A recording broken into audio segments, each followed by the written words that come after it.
Right. బిల్డర్లు మధ్యతరగతి ప్రజల ఇంటి ఆశ ఏదైతే ఉందో వాళ్ళ కలలను ఆసరాగా చేసుకుని మోసాలకు పాల్పడుతున్నారు. రెంట్స్ అని, అలాగే అష్యూర్డ్ రిటర్న్స్ అని చెప్పేసి రకరకాల పేర్లతో వాళ్ళను మోసాలకు గురి చేస్తున్నటువంటి విషయం వెలుగులోకి వచ్చింది. అసలు కొనుగోలుదారులు మోసపోకుండా ఎలాంటి జాగ్రత్తలు తీసుకోవాలి, ఇదే అంశం పైన ఇవాళ డిబేట్లో మాట్లాడదాము. డిబేట్లో పార్టిసిపేట్ చేస్తున్నారు జిలానీ బాషా గారు, real estate expert and lawyer.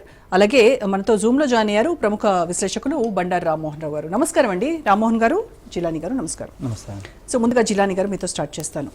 మనం వింటూనే ఉన్నాం, రియల్ మోసాలు రోజుకో రకంగా ఉన్నాయి. అంటే వాళ్ళు చూపించేటువంటి ఆశ నిజంగా అరచేతిలో వైకుంఠం చూపిస్తున్నారు. అసలు ఇంకేముంది, మనం డబ్బులు కట్టేస్తే చాలు, నెల నెల మనము రెంట్ మనకు వచ్చేస్తుంది, దాంతో మనం అద్దీంట్లో ఉన్నా కూడా ఈ రెంట్ అటు రకరకాల పాపం మధ్యతరగతి వాళ్ళ లెక్కలు ఈ రకంగా ఉంటాయి. సో ఎటువంటి మోసాలు ఈ మధ్యకాలంలో మీరు రియల్ ఎస్టేట్ రంగంలో చూసారు ఎక్కువగా?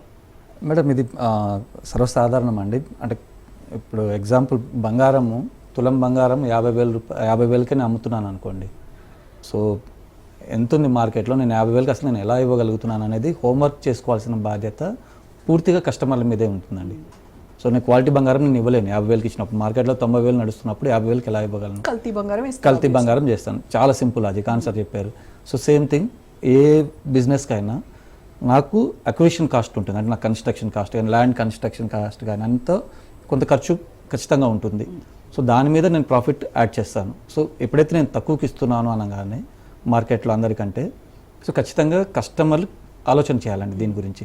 సో ఆలోచన చేయకపోతే ముమ్మాటికి ఇది కస్టమర్ల తప్పు. మోసం చేసేవాళ్ళు, ఇది రియల్ ఎస్టేట్ అనే కాదు, ప్రతి ఫీల్డ్లో మోసం చేసే వాళ్ళు ఉన్నారు, మోసపోవడానికి సిద్ధంగా ఉన్నంత వరకు. సో కస్టమర్లు ఎప్పుడైతే తెలుసుకుంటారో, సబ్జెక్ట్ తెలుసుకొని ఈ క్వశ్చన్స్ అడిగి కొద్దిగా లీగల్గా అవేర్గా ఉంటారో, అప్పుడు మోసాలకి తాగు ఉండదండి నా అభిప్రాయం. రైట్. అయితే ఇప్పుడు ఒక కన్స్ట్రక్షన్ జరుగుతుందండి, ఒక స్క్వేర్ ఫీట్కి ఇంత అని చెప్తారు.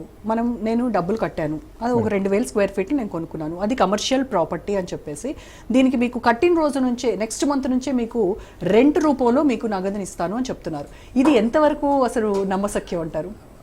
మేడం, ఇది ప్రాక్టికల్గా చెప్పాలంటే ఒక బిల్డర్ కన్స్ట్రక్షన్ ఫైనాన్స్కి వెళ్తే, అంటే నేను బిల్డర్ అండి, ఎగ్జాంపుల్ బిల్డర్ని, నేను ఒక బిల్డింగ్ తీసుకొని ఒక 10 లక్షల స్క్వేర్ ఫీట్, 5 లక్షల స్క్వేర్ ఫీట్ నేను కన్స్ట్రక్షన్ చేయాలనుకుంటే, నేను కన్స్ట్రక్షన్ ఫైనాన్స్ బ్యాంకులకు వెళ్ళినప్పుడు బ్యాంక్ ఛార్జ్ చేసే ఇంట్రెస్ట్ రేట్ ఏదైతే ఉందో, నా ప్రొఫైల్, నా బ్యాక్ ట్రాక్ అంతా చూసిన తర్వాత, బిల్డర్ ట్రాక్ చూసిన తర్వాత ఎనీవేర్ బిట్వీన్ 14% పర్ యానం నుంచి 24% వరకు కూడా ఉంటుందండి.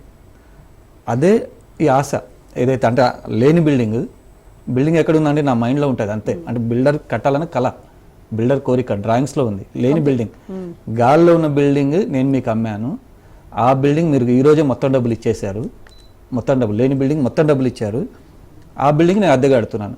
అసలు బిల్డింగే లేనిది కస్టమర్లు అర్థం చేసుకోవాల్సిన బేసిక్ పాయింట్ అండి. రెంట్కి వడ్డీకి ఉన్న తేడా ఏంటి?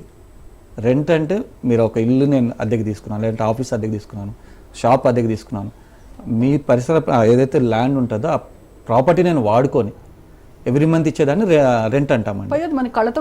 కనిపిస్తుంది, 4 గోడలు ఉన్నాయి, సో నేను తీసుకొని వాడుతున్నాను, ప్రాపర్టీ ఎంజాయ్ చేస్తూ ఎవ్రీ మంత్ ఇచ్చే రెమ్యునరేషన్ రెంట్ అంటామండి. ఇంట్రెస్ట్ అనేసరికి ఓన్లీ మీరు డబ్బుని వాడుకొని రిటర్న్ ఇచ్చేదాన్ని ఇంట్రెస్ట్ అంటారు.